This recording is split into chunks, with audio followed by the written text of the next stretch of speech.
काळेजी, तुम्ही कला केंद्र रेणुका कला केंद्राचे मालक आहात। गेल्या किती वर्षांपासून हा कला केंद्र चालवताय आणि काल खरंच त्या कला केंद्रावरती गोळीबारीची घटना काही घडलेली का?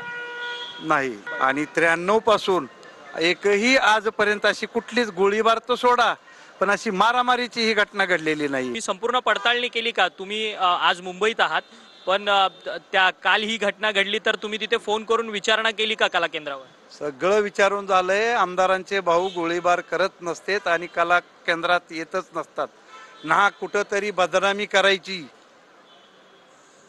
ह्या पुढारी लोकांना, आमदार लोकांना, चांगलेच लोक, स्थानिक लोकांचा अजिबात तिथं कलावंतांना कुठंच त्रास नाही, तर गोळीबार कसे करतील?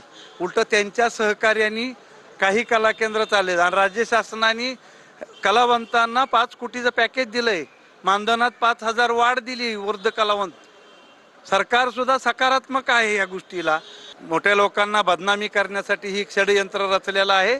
100% आम्ही कलावंत ह्या गोष्टीला कधीच आम्ही मान्य करणार नाही की आमदार साहेबांच्या भावानी म्हणा, मुलांनी म्हणा, ही 100% चुकीची गोष्ट आहे।